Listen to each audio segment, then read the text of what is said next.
Perkenalkan, nama saya Ben Konsis Konstantino Tamuna, NIM 210306085 dari Prodi Peternakan Fakultas Pertanian Universitas Sumatera Utara. Kali ini saya akan mengerjakan tugas biokimia dengan judul metabolisme enzim dan dengan dosen pengampu Ibu Tati Vidianasari, SPTMP. Yang pertama itu ada struktur enzim. Struktur enzim itu terdiri atas dua, yaitu protein dan juga kofaktor. Enzim biasanya disebut dengan holoenzim dikarenakan enzim memiliki struktur yang sempurna dan juga aktif mengkatalisis bersama logam. Lalu kita masuk ke struktur yang pertama, yaitu protein. Pada protein biasanya sering disebut apoenzim, dan pada apoenzim ini bersifat dominan pada enzim dan mudah dipengaruhi oleh suhu dan juga pH. Lalu yang kedua itu kofaktor. Fungsi kofaktor ini adalah katalisis yang mampu meningkatkan kerja enzim. Sedangkan ion organik dalam gugus prostetik itu disebut koenzim, yang berfungsi untuk memindahkan zat kimia dari suatu enzim ke enzim yang lain. Kemudian kofaktor ini dibedakan lagi menjadi dua, yaitu koenzim atau senyawa organik, di mana senyawa kovalen akan berikatan dengan enzim. Dan kedua ada gugus prostetik atau mineral. Contoh enzimnya yaitu ada amilase, tripsin, lipase, DNA polimerase, dan yang lainnya. Kemudian yang kedua itu ada cara kerja enzim. Dapat kita lihat di sini, yang model pertama itu yang di atas adalah model kunci atau lock and key, di mana suatu enzim hanya bisa berikatan dengan satu substrat saja pada sisi aktifnya. Gembok diibaratkan enzim dan substrat diibaratkan dengan kunci. Lalu enzim dan substrat tersebut berikatan menjadi kompleks enzim substrat. Substrat akan diubah menjadi produk, lalu dia akan lepas dari enzim. Yang model yang kedua ini namanya model kecocokan tereduksi, di mana kofaktor akan berikatan dengan sisi alosterik dengan cara mengubah bentuk sisi aktif enzim agar dapat mengikat substrat tertentu. Setelah itu substrat akan diubah menjadi produk dan dilepas dari enzim. Oke, yang ketiga itu klasifikasi enzim. Klasifikasi enzim ini yang pertama ada oksidoreduktase, yaitu berfungsi untuk mengkatalisis reaksi oksidasi reduksi. Contohnya ada reduktase, peroksidase, katalase, dan oksigenase, dan lain-lain. Kemudian yang kedua ada transferase. Transferase ini berfungsi untuk mengkatalisis reaksi transfer grup atau gugus. Contohnya ada transadolakse, transketolase, dan kinase. Kemudian hidrolase itu mengkatalisis reaksi pemecahan C dengan atom lainnya melalui penambahan air.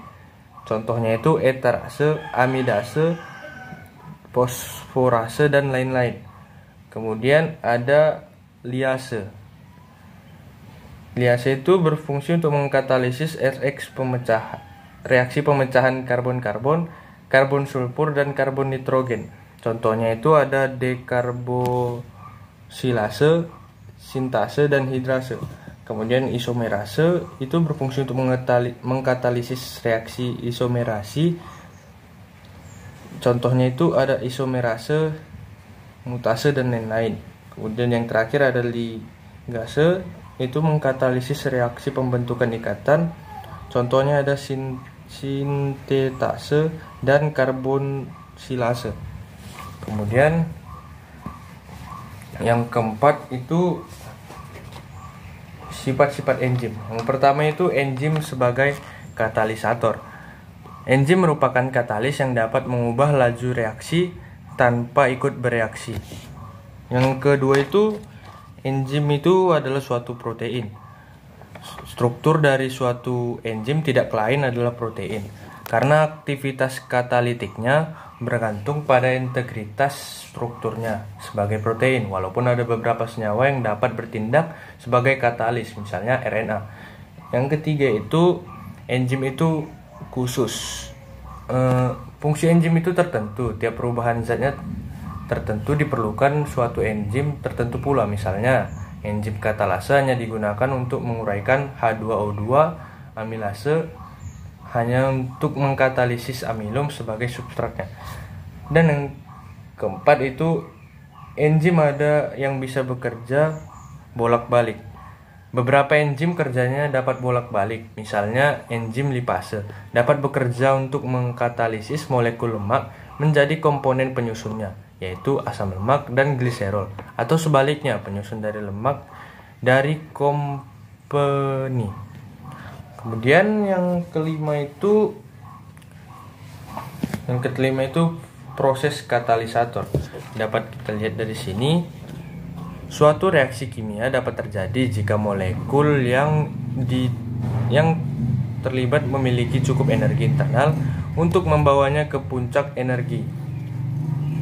Dari gambar ini menunjukkan bentuk reaktif yang disebut tahap transisi. Energi aktivasi suatu reaksi adalah jumlah energi dalam kalori yang diperlukan untuk membawa semua molekul pada 1 mol senyawa pada suhu tertentu menuju tingkat transisi pada puncak batas energi. Suatu reaksi kimia dapat dipercepat dengan 2 cara. Yang pertama, meningkatkan suhu, dan yang kedua itu memberi katalis. Kemudian yang keenam itu faktor yang mempengaruhi enzim. Yang pertama itu ada suhu. Kerja suatu enzim sangat dipengaruhi suhu lingkungannya. Setiap kenaikan suhu 10 derajat Celcius, kecepatan enzim akan menjadi 2 kali lipat. Kemudian yang kedua itu pH. Semua enzim peka terhadap perubahan pH dan non-aktif pada lingkungan pH yang sangat rendah atau asam kuat, dan pH tinggi atau basa kuat. Contoh, enzim pepsin memiliki pH optimum 2, sedangkan enzim triksin memiliki pH optimum 8,5. Dan yang tiga ada konsentrasi enzim, substrat, dan kofaktor. Jika pH pada suatu suhu sistem enzim adalah konstan dan jumlah substrat berlebihan, maka laju reaksi adalah sebanding dengan jumlah enzim yang ada. Sebaliknya, jika pH, suhu, dan konsentrasi enzim konstan, maka laju reaksi adalah sebanding dengan jumlah substrat. Yang terakhir itu mekanisme feedback inhibition. Pengontrolan model feedback inhibition ini di mana enzim yang bekerja pada tahap awal atau E1 dihambat kerjanya oleh produk akhir atau Z, yaitu memberikan keuntungan pada sel, yaitu organisme tersebut dapat mengatur suplai energi dan mencegah menumpuknya senyawa intermediate, contohnya B, C, D, dan sebagainya, selama proses metabolisme terjadi. Produk yang dihasilkan oleh ikatan enzim dan substrat menghambat aktivitas salah satu enzim sebelumnya, bisa di enzim A, B, C, D, atau E. Sekian video dari saya, bila ada kesalahan mohon maaf. Terima kasih.